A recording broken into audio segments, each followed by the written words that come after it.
औज़ु बिल्लाहि मिनश शैतानिर रजीम बिस्मिल्लाहिर रहमानिर रहीम। या अय्युहल्लज़ीना आमनुत्तक़ुल्लाहा हक़्क़ तुक़ातिही वला तमूतुन्ना इल्ला व अंतुम मुस्लिमून। सदक़ल्लाहुल अज़ीम। सूरह आल इमरान की आयत 102, इसका तर्जुमा है, ए लोगो जो ईमान लाए हो, अल्लाह का तक़वा इख्तियार करो जैसा कि तक़वा इख्तियार करने का हक़ है, और तुम्हें मौत ना आए मगर इस हाल में कि तुम मुस्लिम हो, यानी मरते दम तक अल्लाह के मुस्लिम फर्माबरदार रहो। ये तर्जुमा है इस आयत का जो इस वक्त तिलावत की गई है। गुफ्तगू का एक सिलसिला अरसे से जारी है और एक से दूसरे के साथ इसका ताल्लुक़ है, जुड़ा हुआ है। जो आयात जो मज़ामीन हमारे सामने हैं और उसका एक मरकज़ी मज़मून उसका या मौजू उसका बना लिया गया था कि माशरती बिगाड़ के असबाब, और उस हवाले से माशरत की यानी तैयारी या माशरे की का जो जिस पर माशरा बनता है, यानी माशरे की बुनियाद एक ख़ानदान और ख़ानदान की बुनियाद निकाह, यानी इसे बेनियाज होकर ज़िंदगी गुजार रहे हैं और इस बंधन में बंधे बग़ैर ही अपने यानी उन्होंने अज़दवाजी ताल्लुक़ जिसे कहा जाए कि अज़दवाज उसी से होता है, लेकिन वो उसे यानी इसके बग़ैर ही कायम रखे हुए हैं और उन्हें अपने साथ रहने का एक तरीक़ा इख्तियार कर रखा है। इसके बावजूद भी वहाँ शादी का इदारा मौजूद है, यानी ऐसा नहीं कि इदारा ही नहीं है और अब सब लोग ऐसे ही रहते हैं। बहुत से लोग रहते हैं, लेकिन बहुत से लोग ऐसे भी हैं कि जो इस बंधन में बंधे होते हैं, यानी शादी का इदारा मौजूद है। तो ये हर जगह इस इदारे का मौजूद होना, यानी हिंदुस्तान में चले जाएं आप, हिंदू हैं वहाँ भी शादी होती है, आपको पता है किस तरीके से होती है। अगर आप यहूदियों में देखें वहाँ भी होती है, ईसाइयों में देखें वहाँ भी होती है, और दीगर तरफ चले जाएँ तो आपकी बात मिलेगी कि ये इदारा मौजूद है। तो इस इदारे का मौजूद होने का क्या मतलब है? इस इदारे का हर जगह, हर मुकाम पर, हर इलाक़े में, हर मुल्क में, हर तरह के लोगों, हर तरह के मज़ाहिब के अंदर हमें इसका तरीक़ा नज़र आता है, यानी ये चीज़ इदारा नज़र आता है। इसका मतलब है कि फ़ितरत की आवाज़ है, यानी इंसानी फ़ितरत के अंदर ये चीज़ मौजूद है। जिन चीज़ों का मामला हम ये देखेंगे कि उनका कोई ना कोई तरीक़ा, कोई ना कोई इनका इतलाक़ जो है मौजूद होगा। जैसे इबादत का मामला भी ऐसे ही, यानी अल्लाह को, यानी किसी को रब मानना, किसी को इला तस्लीम करना, ये तसव्वुर भी आपको दुनिया में हर जगह मिलेगा। सिर्फ हमारे पास नहीं मिलेगा कि हमारे पास तो हम हकीकी अल्लाह को पहचानते हैं, इसके अलावा भी यहाँ तक के लोग बुतों को पूजने लगें, उन्हें इला बना लें, उनके आगे सर टेकने लगें, उनसे दुआएं मांगने लगें। यानी ये इंसान के अंदर ये बात मौजूद है कि कोई है कि जिसकी तरफ उसे रुजू करना चाहिए, यानी कोई उसकी ज़रूरत पूरी करने वाला। वरना जैसे मुल्हिदीन का मामला है, मुल्हिद आज भी हैं, लेकिन मुल्हिद दुनिया की आबादी का कोई बहुत काबिल ज़िक्र हिस्सा नहीं है। यानी आज भी बड़ी तादाद में होने के बावजूद कि जिन लोगों ने दीन का इनकार किया, इल्हाद में चले गए, इल्हाद की तरफ चले गए, यानी जिन्होंने कहा कोई इलाह नहीं है, कोई माबूद नहीं है, कोई रब नहीं है, बस मादा है और मादे की बुनियाद पर दुनिया है। तो ऐसे लोगों की तादाद बहुत ज़्यादा नहीं है दुनिया के अंदर, बल्कि हम देखेंगे कि दुनिया में किसी न किसी सूरत में किसी को इला तस्लीम करना, रब मानना, माबूद तस्लीम करना, चाहे उसके नाम कोई भी देते रहें लोग, लेकिन ये चीज़ आपको मिलेगी, हर जगह मिलेगी। इसका कोई ना कोई पहलू जो है वो मिलेगा। और जो लोग इससे मावरा हैं, यानी जिन्होंने इसका इनकार किया है, उनकी ज़िंदगी में भी कभी ना कभी इसका इजहार जो है वो सामने आ जाएगा। अभी जब ये कोरोना का सिलसिला चला था तो आपको याद होगा कि चाइना के अंदर भी ये बात हुई, वहाँ पर भी कहा गया कि मस्जिदें खोल दी जाएँ और कहा जाए कि भाई दुआएँ की जाएँ, यानी इस मुसीबत से निजात हासिल करने के लिए। और दीगर ममालिक की तरफ से भी ये बात सामने आती है। तो किस बुनियाद पर है? इसी बुनियाद पर है कि ये चीज़ लोगों के जहन के अंदर, बहरहाल उनके लाशऊर में मौजूद है कि कोई हस्ती ऐसी है हमारे हमसे अलग कि जो हमारे मसाइल हल करती है। तो ये चीज़ जो इंसान की फ़ितरत के अंदर होती है। तो ऐसे ही अल्लाह ने जो फ़ितरत बनाई है, इसमें यह भी बनाया कि मर्द और औरत मिलकर रहते हैं, ख़ानदान बनाते हैं, और इस एतबार से उनके दरमियान एक मुआहदा है, एक इमरानी मुआहदा है, एक बंधन है, जिसे हम अक़्द कहते हैं। हम अपनी ज़बान में उसे अक़्द कहते हैं, हमारे पास जो उसको नाम दिया जा रहा है, निकाह का नाम दिया जा रहा है अक़्द। अक़्द भी यानी गिरा है, गिरा को बांध देना, यानी मुआहदे का हो जाना। तो एक बाहिमी कॉन्ट्रैक्ट है, मुआहदा है, जो कि इस नाम से मौजूद होता है और लोग इसे इख्तियार करते हैं। तो तो ये मौजूद है लोगों के जहनों में, उनकी फितरत में, उनके लाशऊर में कैसा होना चाहिए। तो ये बात जब हमारे सामने कि सब जगह वो है ये बात, और फिर इस्लाम में तो कोई ख़ास बात अलग तो नहीं हुई, नहीं। इसका मामला इसी एतबार से है कि लोगों ने अपनी फितरत के तकाज़े के तौर पर तो इसे इख्तियार किया, लेकिन इसका सही रुख जो है वो इख्तियार न कर सके, तवाज़ुन इसमें जो है वो पैदा न कर सके। कुछ लोगों ने इस इदारे को बिल्कुल ऐसे बना लिया कि इसकी कोई हैसियत ही नहीं है, और कुछ लोगों ने इसको ऐसा बना दिया कि लोगों के लिए एक मुसीबत बन के रह गया। यानी उनके लिए, यानी बाज़ ऐसे जैसे हिंदुओं के अंदर है तलाक़ का कोई तसव्वुर नहीं है, वहाँ पर हमारे पास तो सारे निज़ाम है, अगर निभा ना हो सके, अगर मामलात मुश्किल हो जाएं तो फिर उसके लिए रास्ते तजवीज़ कर दिए। वहाँ तो ये है कि अगर शौहर मर गया, यानी उनका दीन जो है बहरहाल यही कहता है कि औरत को मर्द के साथ ही जला दिया जाए, यानी सती कर देने का तसव्वुर वहाँ मौजूद है। वो कि अब वो उस पर इतना अमल ना हो या उस पर उसका इतना इसरार ना हो, लेकिन उनके मज़हब का हिस्सा है, उनका मज़हब ये कहता है कि ऐसा होना चाहिए।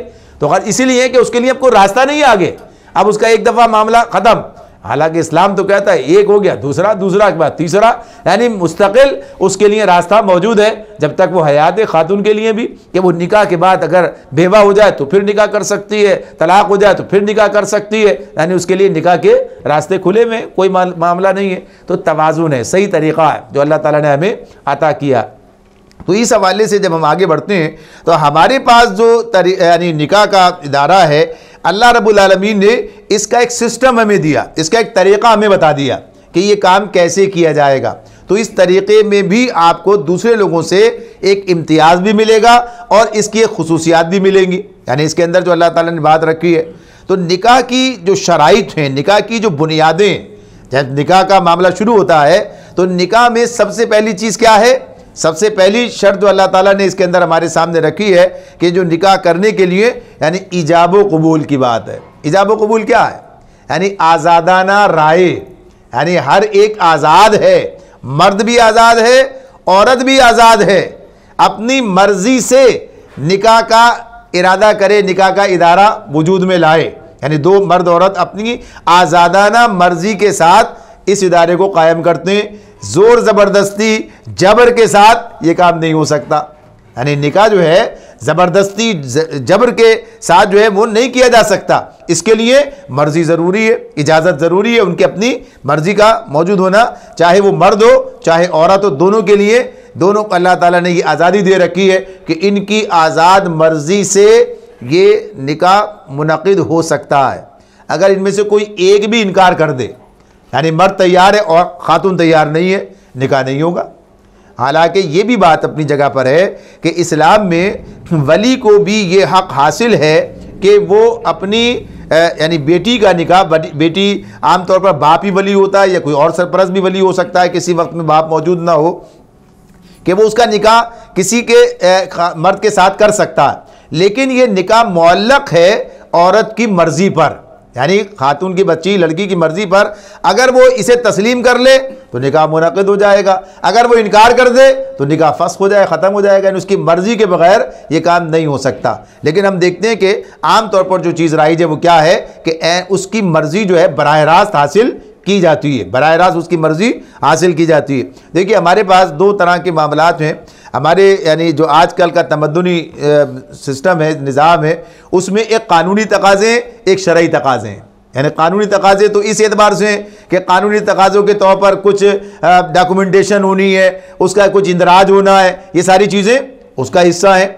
लेकिन शरई तकाज़े ये नहीं है। शरई तकाज़े तो ये हैं जो बयान हो रहे हैं, सिर्फ इतने पर ही निकाह का इनेकाद हो जाता है। अभी डॉक्यूमेंटेशन ये सब चीज़ें क्या हैं, ये ज़रूरियात हैं, कानूनी तकाज़े हैं, इसलिए इंसान इनको पूरा करता है कि उसे इसमें आगे माशरे में मसाइल का सामना ना करना पड़े और वो इसका हिस्सा बने। तो इस एतबार से इसमें पहली चीज़ जो हमारे सामने आ जाती है वो क्या है, वो ईजाब व कबूल है। यानी दोनों की आज़ादाना मर्जी की एक पेशकश करे और दूसरा उसे कबूल कर ले। एक निकाह में आने के लिए तैयार हो, दूसरा निकाह में कबूल करने के लिए तैयार हो। तो इस एतबार से दोनों की आज़ादाना मर्जी का मामला जो है ये इस्लाम के अंदर मौजूद है। कोई ज़ोर नहीं है, कोई ज़बरदस्ती नहीं है। अगर कोई ये काम करे तो शरीयत के ख़िलाफ़ करेगा, शरीयत के ख़िलाफ़ करेगा। तो इस एतबार से ये चीज़ इस्लाम ने बिल्कुल गोया कहिए कि इंसानी हुकूक कहिए, जो कहिए, ये हर एतबार से ये दोनों के लिए अल्लाह ताला ने बराबर का मामला रखा है। इसमें कोई कमी नहीं है, मर्द के मुकाबले में औरत के हवाले से या औरत के मुकाबले में मर्द के हवाले से। कोई इनके अंदर निकाह के वजूद में आने से पहले, निकाह के वजूद में आने से पहले दोनों की बराबर की मर्जी है, निकाह करें या ना करें, दोनों की बराबर की। निकाह हो जाने के बाद, फिर निकाह हो जाने के बाद कुछ मामलात बदलते हैं, यानी अब निकाह के बाद निकाह की गिरा, निकाह का जो मामला है वो मर्द के हाथ में चला जाता है, मर्द के हाथ में चला जाता है, यानी इस गिरा को वही खोलता है। यानी अगर निकाह ख़त्म करना हो तो वही करता है। हाँ, मखसूस हालात के अंदर खातून को भी इसके लिए एक रास्ता खुला कर दे रखा है, लेकिन आम तौर वैसे आम हालात के अंदर ये गिरा मर्द के हाथ में होती है। तो ये निकाह के बाद के मामलात हैं। तो पहले मरहले के अंदर आज़ादी हासिल है मुकम्मल तौर पर, मर्द और औरत दोनों को चाहे कबूल करें चाहे रद्द कर दें, दोनों चीज़ें अपनी जगह मौजूद हैं। इसके बाद दूसरी चीज़ जो हमारे सामने आती है वो क्या है? दूसरी चीज़ आती है महर का तयन। महर का तयन, ये महर क्या चीज़ है? ये महर क्या है? देखिए, ये दीन है। ये क्या है मामला? दीन का मामला है। ये अल्लाह रब्बुल आलमीन का हुक्म और नबी सल्लल्लाहु अलैहि वसल्लम का तरीक़ा, जैसे इस पर तफसील से बात रही और आगे भी कुछ थोड़ी सी है मौजूद, कि ये काम अल्लाह ताला की तरफ से, लिहाजा इसका तरीक़ा भी वही होगा जो अल्लाह ने मुकर्रर किया। तो इस मामले में औरत का ये हक़ अल्लाह ताला की तरफ से मुकर्रर किया गया, अल्लाह ताला की तरफ से मुकर्रर किया गया कि मर्द औरत को महर अदा करेगा। महर का तयन अलग मामला है, लेकिन महर की अदायगी, तयन पर इंसान को आज़ाद छोड़ा गया है कि जितना भी वो अजानी के साथ में या खातून की मर्जी है कि उसकी मर्जी पर इसका इन्हिसार है कि वो कितने महर के लिए आमादा और तैयार हो। तो पहली बात हमारे सामने रहनी चाहिए कि महर का तयन और महर की अदायगी। तयन सिर्फ ये नहीं है कि सिर्फ हमने कोई बात तय कर ली लेकिन अमल का कोई इरादा नहीं है। आज आप देखेंगे कि बहुत सी जगहों पर ये बात मिलेगी, बहुत से लोग ये कहते हुए मिलेंगे, भाई लेता देता कौन है, बहरहाल तय कर लेना चाहिए, यानी बड़े से बड़ा महर रख लो, छोटे से छोटा रख लो। इसका कोई मामला इस एतबार से नहीं है। आम तौर पर यह समझा जाता रहा, ज़माने तक ये समझा जाता रहा कि ये मर्द को काबू में रखने का एक जरिया है, यानी इतना महर बांधा जाए कि ये छोड़ने का तसव्वुर न करे खातून को। यानी बाद लोगों के जहनों में ये बात इस तरह से मौजूद रही है और उनके ख्याल में ये बात होती है कि जब कभी कोई ऐसा मामला आएगा उस वक्त महर देने का मामला होगा। हालांकि इस्लाम का इससे कोई ताल्लुक नहीं है। इस्लाम की तालीम तो ये है, उसका तकाजा तो ये है कि महर देने के इरादे से मुकर्रर किया जाना है, यानी इस इरादे से नहीं कि देना नहीं है, लिहाजा मुकर्रर कर लिया जाए। जब कभी मामला होगा, अल्लाह ना करे कोई हालात ख़राब हो गए और कोई तलाक का मामला आ गया, कोई अलहदगी की बात आ गई, उस वक्त देने की बात होगी, तो ऐसा नहीं है। इस्लाम की तालीमात ये नहीं है। इस्लाम की तालीमात ये है कि देने के इरादे से औरत की मर्जी के मुताबिक निकाह का तयन, यानी महर का तयन होगा और ये महर अदा किया जाएगा। सिर्फ इतनी बात ही अल्लाह ताला ने इतनी रियायत दे रखी है। ये सब हो जाने के बाद, तयन हो जाने के बाद, देने के मामलात अपनी जगह पर मौजूद ही हैं। इसके बाद अगर खातून चाहे या दोनों की बाहिमी रजामंदी से इसमें कमी हो सकती है, बेशी भी हो सकती है, बढ़ाया भी जा सकता है। मर्द चाहे अगर उसने एक रकम मुकर्रर की है वो उससे आगे बढ़कर दे तो मना नहीं है कि आगे बढ़कर दे, और बड़ी अच्छी बात है, एहसान का मामला है ये, तो कमी बेशी दोनों का मामला होगा। लेकिन अगर औरत इस बात पर आमादा हो, तैयार हो, चाहे कि नहीं ये जो है उसमें से कुछ हिस्सा छोड़ दिया जाए या उसे बाहिमी खानगी मामलात के अंदर मिला जुला कर खर्च कर लिया जाए, यानी अपने खानदान में, घर में खर्च कर लिया जाए, तो कोई मुज़ायक़ा नहीं। अल्लाह ने कहा कि हाँ, इसके बाद मामला तय हो जाने के बाद ये बात मुमकिन है कि हाँ आप उसके अंदर कमी बेशी कर लें, या ये बात अपनी जगह पर है कि उसमें से कोई हिस्सा वो तुम्हें माफ़ कर दें तो तुम जो है उसे खुशी से खा सकते हो या तुम पर खर्च कर दें। तो इसके लिए चूँकि माल अब उनका है, औरत का है, तो वो अपनी आज़ाद मर्जी से ये काम करेगी, ये उसकी मर्जी है। तो इतना मामला तो रखा है, ऐसा ना हो कि मर्जी जबर में तब्दील हो जाए।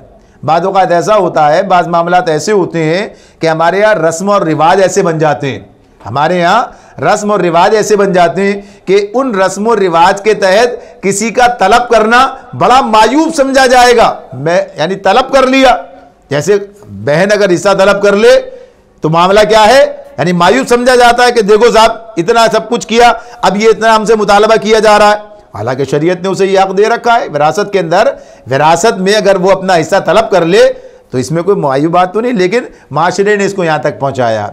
ऐसी महर के मामले में अगर औरत इस मामले में दखल दे या इसका मुतालबा करे तो ये भी कोई अच्छी यानी पसंदीदा बात नहीं समझी जाती है माशरे में, हालांकि इस्लाम ने यह हक उसे दे रखा, ये बात दिया हुआ है, तो इसे अपने सामने रखना चाहिए। और उन तमाम नौजवानों को, मर्दों को जो निकाह करना चाहते हो, निकाह कर रहे हो, उन्हें ये बात अपने सामने रखनी चाहिए कि जैसे वो दर्जनों गैर ज़रूरी अपने तौर पर अपने ऊपर जो जिम्मेदारियां समझते हैं, यानी निकाह करने, शादी करने के लिए क्या क्या कुछ नहीं किया जाता, ये आपके सामने यानी कितने बड़े बड़े खर्चे जो हैं वो किए जाते हैं, लेकिन उन खर्चों की फहरिस्त में महर मौजूद नहीं होता। उन खर्चों की फहरिस्त में, तो अगर उन खर्चों की फहरिस्त में महर भी हो तो यकीनी तौर पर अदा होगा। तो अगर तो इस फहरिस्त के अंदर महर को लिखा जाए, बल्कि सरे फहरिस्त लिखा जाए कि पहला काम ये है, इसलिए कि निकाह की शराइत में दाखिल है। निकाह की शर्त में वलीमा निकाह की शर्त नहीं है, निकाह की शर्त में ये नहीं है, वो एक सुन्नत है जो उसके बाद आदमी शुक्रिया के तौर पर ये काम करता है, अल्लाह के शुक्र अदा करता है और ऐसे ऐलान की एक सूरत बनती है मजीद उसकी, लेकिन इसकी शर्त नहीं है, इसके बगैर भी निकाह वजूद में आ चुका है। उसके बाद की बात है वो, उसका मामला ये जिसके ऊपर बहुत ज़्यादा पैसे खर्च किए जाते हैं, या उसके अलावा जितनी तकरीबात आदमी कर रहा होता है और जितने पैसे खर्च कर रहा होता है, उनमें से एक भी निकाह की शराइत में दाखिल नहीं है, लेकिन महर तो निकाह की शर्त के तौर पर मौजूद है। तो जो चीज़ शर्त है वो तो मौखर हो गई, यानी उसको तो आदमी नज़रअंदाज कर दिया। अक्सर व बेशतर लोग साहब उसे इंदत तलब गैर यानी बाद में किसी वक्त में अदा करेंगे, इस तरह बहुत ही कम लोग होते हैं कि जो वक्त पर उसे अदा करने का कोई ऐसा इरादा रखते हो, उसका इरादा रखेंगे तो अल्लाह ताला उसका बंदोबस्त भी करेगा, ये भी हो जाएगा, मुमकिन है। फिर इसी के साथ साथ इसी मौके पर यह बात भी सामने रहे कि महर की रकम का कोई तयन है, इस्लाम ने कोई महर की रकम का तयन किया है, तो इस मामले में ये बात है कि महर की का तयन खातून पर छोड़ा गया है, यानी ये उसकी मर्ज़ी है, उसकी मर्ज़ी है, मर्द जो कुछ दे सकता है उसका बात अपनी पेश करेगा, लेकिन कबूल करना या रद्द कर देना यह औरत के ऊपर मुनहसर है कि वो इस महर को कबूल करने के लिए तैयार है, इस महर के साथ वो उसके निकाह में आना चाहती है, कबूल करती है या नहीं करती उसकी अपनी मर्ज़ी है। तो इस मामले में ये बात अपनी जगह पर है कि महर की रकम का तयन माकूल होना चाहिए, मुनासिब होना चाहिए, माकूल और मुनासिब होना चाहिए। माकूल और मुनासिब की क्या यानी डिफिनेशन है, क्या होगी, किस वजह इसको माकूल और मुनासिब कहा जाए कि आदमी अपनी हैसियत के मुताबिक और ख़ातून की हैसियत के मुताबिक ये किसी महर का तयन करे।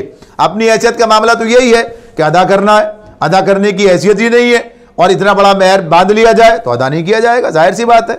आदमी ये भी बात देख रहा है और इसी तरह से ये बात भी देखे कि आदमी दे सकते करता है और ये उसकी हैसियत और निहायत मामूली और हकीर सी बात जो है वो जिसके लिए रखी जाए, तो इसका शरीयत ने कोई पैमाना इस तरह नहीं रखा, भले कहा कि मुनासिब तरीके से यानी मारूफ अंदाज में कि अगर आप कर सकते हैं तो अब करना चाहिए।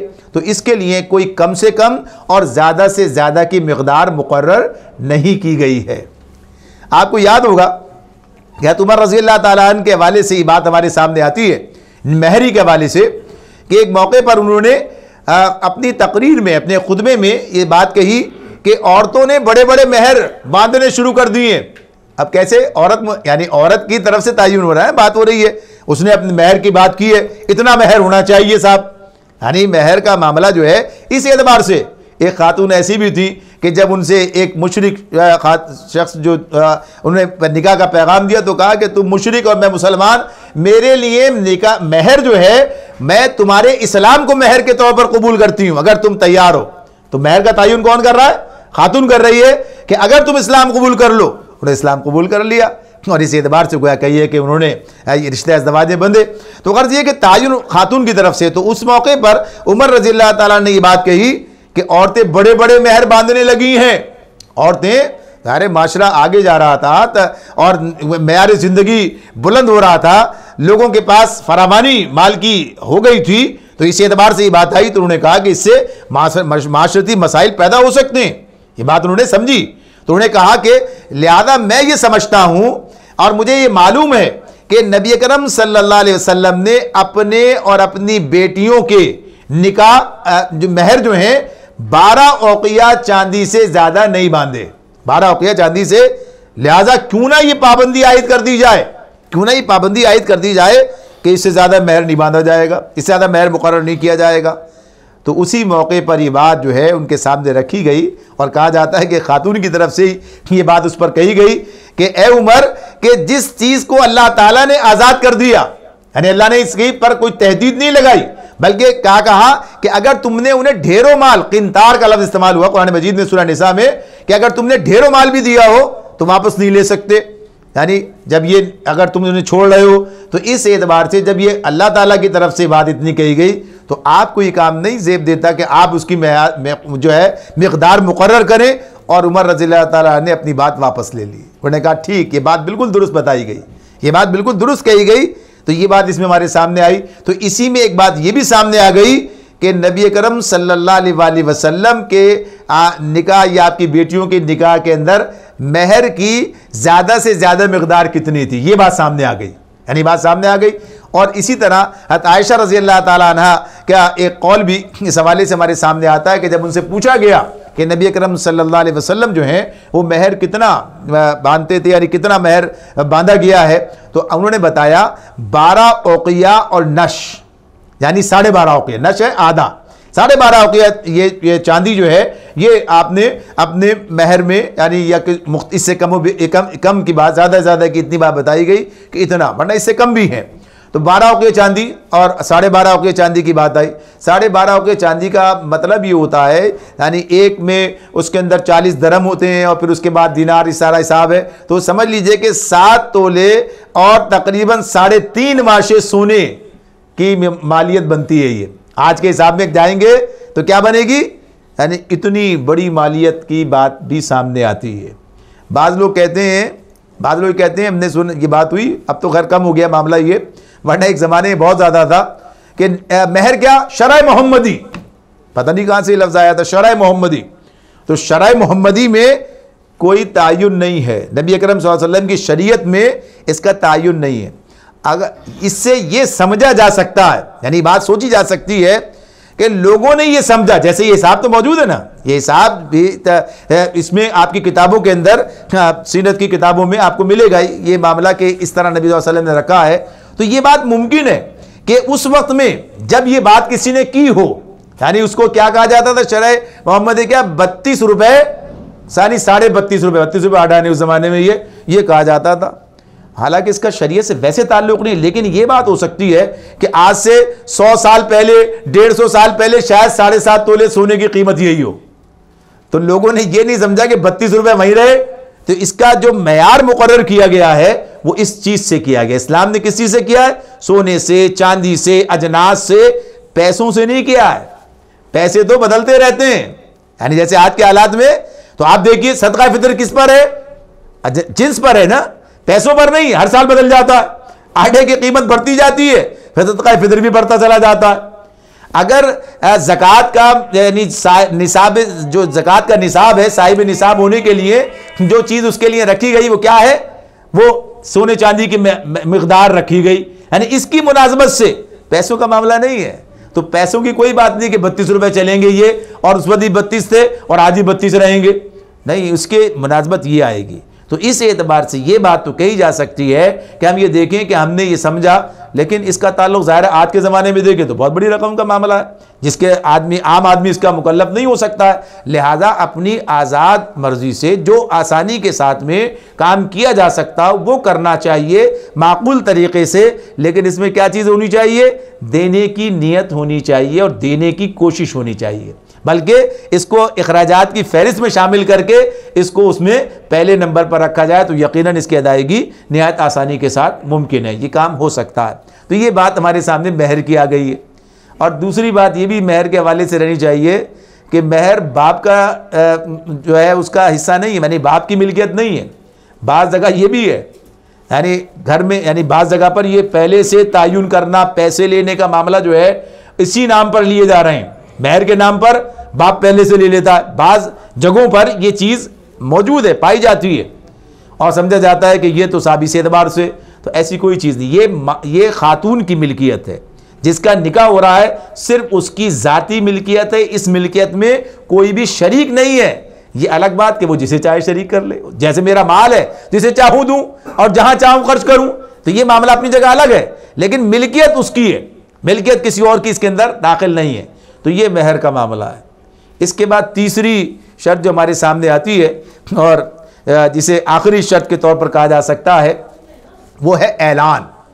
यानी उसका मामला क्या है कि निकाह का मामला इस्लाम जो कहता है, इस्लाम निकाह का एक मकसद रखता है सामने, मकसद का तायुन करता है। निकाह यानी माशरे को बनाना, उसके अंदर एक ख़ानदान का वजूद में आना, उसके अंदर मर्द और औरत का मिलकर अपनी जिम्मेदारियों के साथ आगे बढ़कर अब अपना माशरे में जिम्मेदारी अदा करना।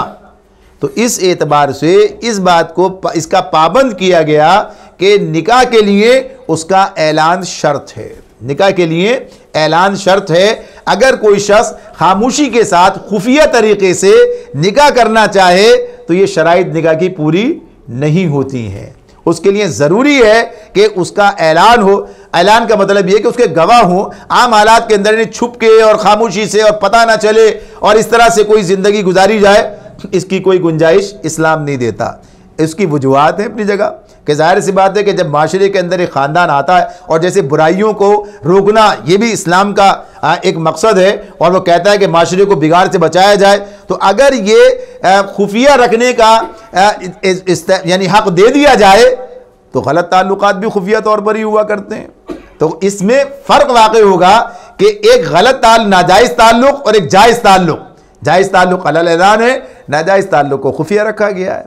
तो इस मामले में इस्लामी बात वाज़े कर देता है कि इसके लिए ऐलान, उसके लिए जो है गवाह का होना शर्त है, नहीं मामला होना कि हाँ साहब ये निकाह हो चुका है, अब ये ख़ानदान है। और इस एतबार से ये जो मस्जिद में एक बात होती है, मस्जिद में निकाह की बात होती है, मस्जिद में निकाह का क्या बुनियाद है? यानी अगर आप देखें, क्या मस्जिद के बगैर निकाह नहीं होता है? क्या निकाह तो होता है मस्जिद के बगैर। आप घर में कर लें तो निकाह हो जाएगा, आप कहाँ जहाँ भी जाके अब तो हालों में कर रहे हैं वहाँ करते हैं तो निकाह हो जाता है, लेकिन मस्जिद में करते हैं। क्यों करते हैं? मस्जिद में करने का एक मतलब तो ये ऐलानी होता है, यानी मस्जिद में जब लोग मौजूद हैं वहाँ पर ये निकाह हो रहा है तो पता चल रहा है कि ये निकाह फलां का निकाह फलां के साथ में हो गया, लोगों के इल्म में आ गया, यानी ये ऐलान की एक सूरत ही बन गई। और फिर सादगी का एक मामला भी सामने आ गया, आसानी की बात भी सामने आ गई। बहुत से पहलू इसके अंदर हैं, लेकिन शर्त नहीं है। नबी सल्लल्लाहु अलैहि वसल्लम ने भी इसको शर्त नहीं बताया। इसलिए एक हदीस हमारे सामने आती है अब्दुर्रहमान बिन औफ रज़ी अल्लाह ताला अन्हु के हवाले से। आप में से बहुत से लोगों ने इसको पढ़ा होगा कि जब वो नबी सल्लल्लाहु अलैहि वसल्लम की खिदमत में हाजिर हुए तो कपड़े पर जर्दी का निशान था, यानी जर्द एक निशान। तो पूछा कैसा है? कहा कि निकाह कर लिया है, निकाह कर लिया है। तो आपने पूछा महर कितना दिया? तो कहा कि 1 गुठली बराबर सोना जो है ये मैंने महर में दिया है। तो आपने कहा कि वलीमा भी करो चाहे एक बकरी ही का क्यों ना हो। तो ज़ाहिर अगर ये मस्जिद नबी में निकाह हुआ होता तो अल्लाह के रसूल को तो पहले पता होता, यानी सवाल जवाब की ज़रूरत क्यों पेश आ रही है? कहीं और हुआ है। यानी मामला इस एतबार से कि आपके सामने भी ये चीज़ मौजूद है, लेकिन इसका मकसद क्या था? ऐलान। यानी इसके एक मकसद ऐलान, दूसरा मकसद क्या है? दूसरा मकसद ये कि आदमी मुसलमानों का मस्जिद जो है उनका इज्तिमाई इदारा है, यानी वहाँ पर सारे काम अंजाम पाते हैं। तो इस एतबार से बात है, लेकिन गुंजाइश की बात इस हवाले से है क्या उन्होंने किया है निकाह वहाँ पर किया, और इस बात सामने अल्लाह के रसूल ने ये नहीं कहा कि तुमने वहाँ कैसे कर लिया, तुम्हें तो यहाँ आगे करना चाहिए था। तो कोई ऐसा यानी ऐसी बात नहीं है कि लाजमी तौर पर यही होना है, ऐसे भी हो सकता है, ये बात भी अपनी जगह है। तो ऐलान की बात है कि ऐलान हो, और वैसे तो गैर ज़रूरी रसूमात का ताल्लुक तो इस्लाम के साथ है ही नहीं, वो इसकी कोई बात नहीं करता। तो ये 3 बातें अपनी जगह पर हमारे सामने आती हैं कि जो निकाह की शराइत के हवाले से हैं। बाज़ फ़ुक़हा ने वली की मर्ज़ी को भी निकाह की शर्त में दाखिल किया, वली की मर्ज़ी। हालांकि वली की जैसे पहले बात हुई थी, वली अपनी मर्ज़ी से तायुन करता है, और शुरू में भी बात आई थी आपके सामने कि एक बाकरा खातून यानी जिसने जो शोहर दीदा नहीं है, कुंवारी लड़की से कहा जाता है, जिसको अभी माशरे का पता नहीं है, अभी वो अपने मामलात का आसानी के साथ फैसला कर भी नहीं सकती है, उसे हालात का भी नहीं पता, उसे वो इस तरह से आज़ादाना इख्तिलात का मामला नहीं है, तो उसके लिए जाहिर सी बात है कि उसे सरपरस्तों का मामला है कि वो सारे मामलात करेंगे। तो ये इस्लाम ने भी एक बात कही कि वली की जिम्मेदारी है। तो बाज़ फ़ुक़हा ने इसी बुनियाद पर समझा कि ये उसकी मर्ज़ी शर्त है। तो ये बात अपनी जगह पर है कि वली शादी करे, निकाह करे, तो भी लड़की की मर्जी पर मुअल्लक है, ऐसे बात हो चुकी है कि उसकी मर्जी लाजिम है। तो इस मामले में अगर वली उसकी में रुकावट बन जाए तो बहरहाल निकाह हो जाएगा, निकाह हो जाएगा, इसलिए कि असल मर्जी उसकी है। अगर किसी मौके पर उसका मामला सिर्फ इसी एतबार से है कि वो जो कफ़ू का मामला है वो ज़रा ज़्यादा और बातें उसको हम यहाँ नहीं करते कि हाँ कफ़ू क्या होता है। कफ़ू यानी जब दो ख़ानदान मिलते हैं तो अगर उनके बाहिमी मामलात एक जैसे ना हो तो उसके अंदर निभाव का मामला मुश्किल हो जाता है। यानी तहजीब के एतबार से, मामलात के एतबार से, तमद्दुन के एतबार से, बाज़ औक़ात स्टेटस के एतबार से भी ये चीज़ें भी होती हैं। यानी इनको देखा जा सकता है, कोई ऐसा उसूल नहीं कि ऐसा लाजमी जो है कोई आदमी बराबर के हवाले से होने चाहिए, ऐसी बात। लेकिन एक अंदाज बताया गया कि निभने के मामले में चीज़ें, तो निभने के मामले में ये बात की निभाना, निभाव जो है वो ज़्यादा ज़रूरी है, ज़्यादा अहम है, उसे ज़्यादा अहमियत दी गई है। इसीलिए निभाव के मामले में ऐसे अर्ज किया गया था, यहाँ तक इजाज़त दे दी कि तुम खातून को देख भी सकते हो। यानी इस मकसद के लिए, निगाह के लिए, तो किसी मुनासिब तरीके से, मुनासिब अंदाज से उसे देखा जा सकता है, पता चल जाए कि हाँ भाई इस खातून से निकाह हो रहा है। यानी ये ना हो कि पता चला कि साहब बाद में कोई ऐसी सूरत सामने आ गई कि नहीं अब ये तो हो ही नहीं सकता मामला आगे। तो ये चीज़ अपनी जगह पर है। तो कफ़ू का मामला भी इसी एतबार से है। तो यहाँ पर ये बात मुकम्मल हो जाती है, निकाह के शराइत के एतबार से ये तीन चीज़ें मौजूद हो तो जहाँ भी हो निकाह हो जाएगा। अब आप देखिए दीगर मज़ाहिब और हमारे इसमें फ़र्क जो वाक़ई होता है वो क्या है, बाज़ जगहों पर यानी मखसूस लोग हैं जिनके पास पहुँचे, यानी उन्हीं के को ये इस्तेहक़ाक़ हासिल है, उनको ये अथॉरिटी है उनके पास कि निकाह मुनक़िद होगा। हमारे पास ऐसा कोई मामला नहीं है। देखिए जैसे मैंने अर्ज़ किया कि कुछ कानूनी ज़रूरियात हैं, वो अलग हैं। कानूनी ज़रूरत तो ये है ना कि आपको एक चाहिए कि रजिस्ट्रेशन चाहिए, आपको कुछ कागजात चाहिए, वो काम करने वाला कोई फ़र्द होगा, ठीक है, वो तो उसकी ये जिम्मेदारी के एतबार से तो बात है। अब ये मामलात हमारे पास भी हैं कि हमने भी सब चीज़ों को इसी तरह से समझ लिया है और हम समझते हैं इसके बगैर निकाह वजूद में नहीं आता है, लिहाजा ये सारे सिस्टम हमने भी उस तरह अपनाए। वरना शरीयत में मामला क्या है? शरीयत का मामला तो ये है कि निकाह कोई भी शख्स मुनक़िद करा सकता है, निकाह कोई भी शख्स मुनक़िद करा सकता है। मुनक़िद कराने में शर्त शख्स की बात क्या है वो बात मैं आगे अर्ज़ करता हूँ कि उसके वाले से, और अगर वो मौजूद ना हो तब भी हो सकता है, तब भी हो सकता है। कोई आदमी किसी मजलिस में ऐसा मौजूद नहीं है इस सलाहियत का, किसी ख़ानदान में किसी जगह पर, तो जाहिर से ऐसे आम अंदाज से बात करके भी बात हो सकती है, निकाह हो सकता है, मुनक़िद हो जाएगा। ये अलग बात के फिर जाकर वो अपने कागजी कार्रवाई, अपने कानूनी ज़रूरियात पूरी करें जहाँ भी जिस जगह भी काम होता हो। तो ये काम के इस्लाम ने कोई पाबंदी नहीं लगाई कि निकाह के लिए आपको मौलवी के पास जाना ज़रूरी है। जब तक आप मस्जिद में नहीं जाएंगे, मौलवी साहब के पास नहीं जाएंगे, फलां साहब के पास नहीं जाएंगे, आपका निकाह नहीं होगा।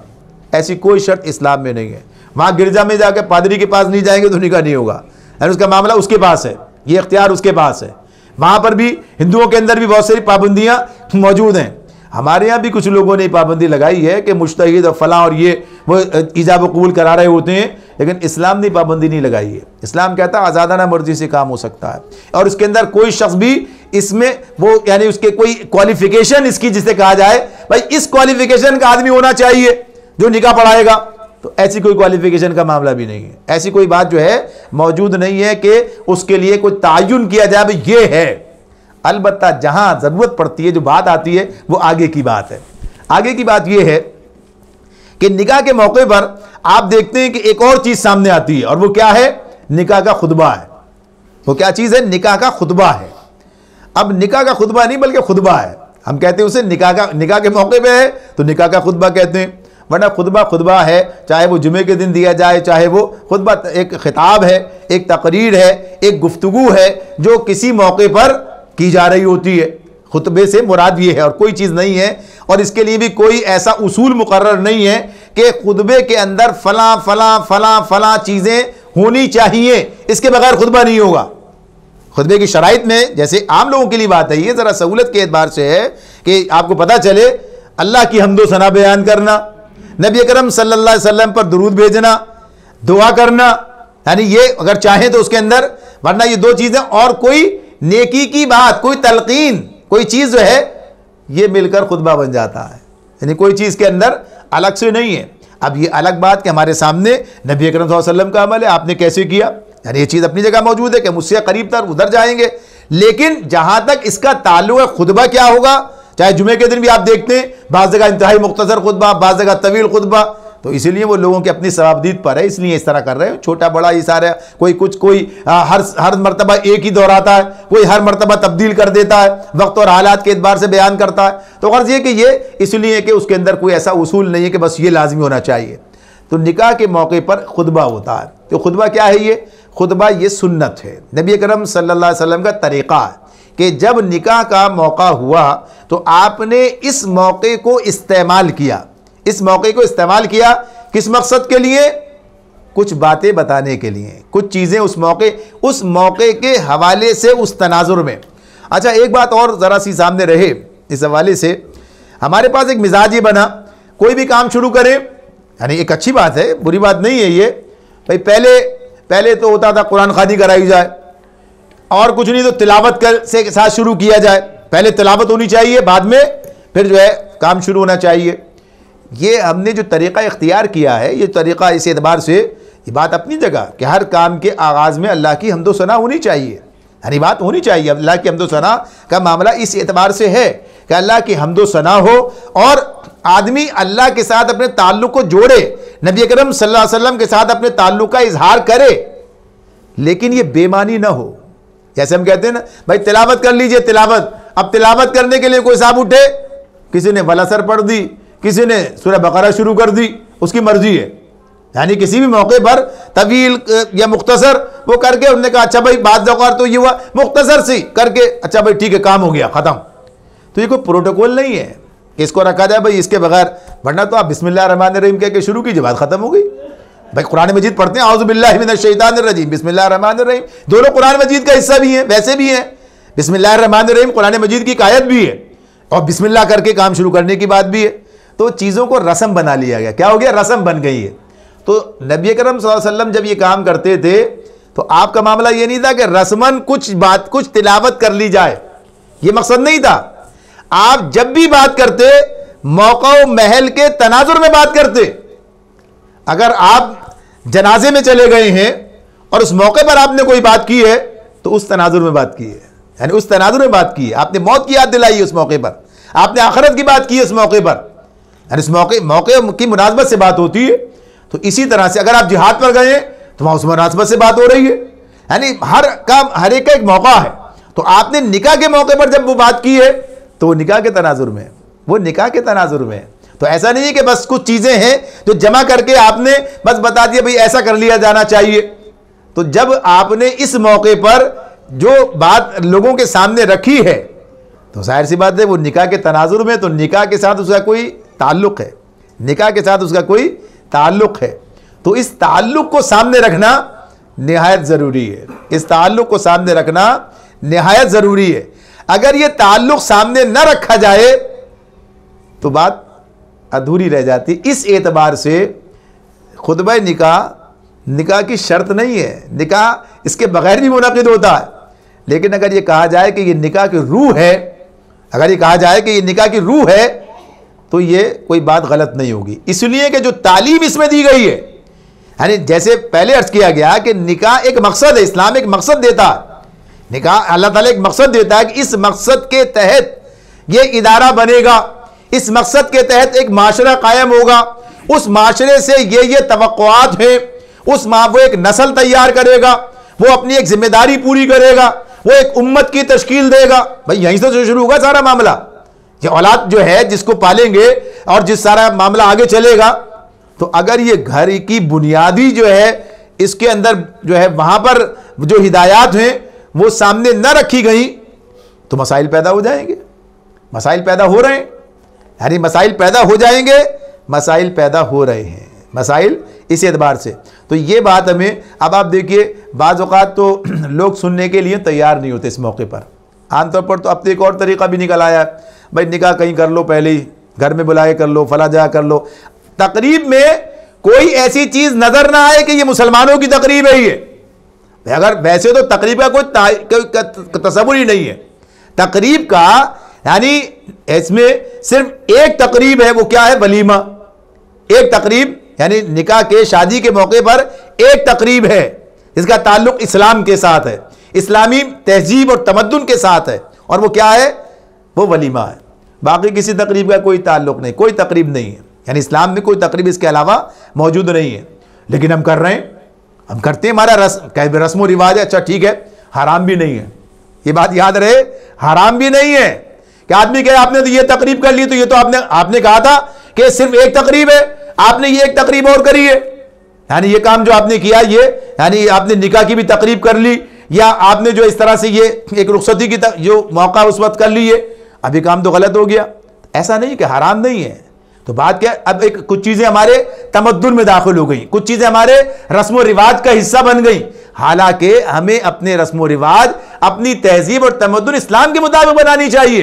ये अपनी जगह एक वाकया है, अपनी जगह एक हकीकत है कि होना यही चाहिए। लेकिन आप माशरे में रहते हैं, आप माशरे के अंदर रहते हैं, आप माशरे में रहते हैं, आप माशरे के साथ तसादुम नहीं है, माशरे के साथ आपका ताल्लुक जो है वो फाहिमत का है, चीजों को वहां पर लेकर आना है।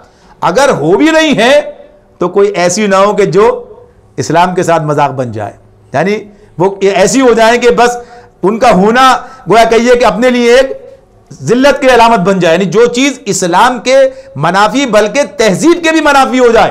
यानी आजकल जो सूरत हाल है, जो कैफियत है, जो आजकल हमारे जो तकारीब हो रही हैं, यानी उनको तो देख के आदमी की यानी शर्म के साथ, निदामत के साथ आदमी की क्या कैफियत होनी चाहिए।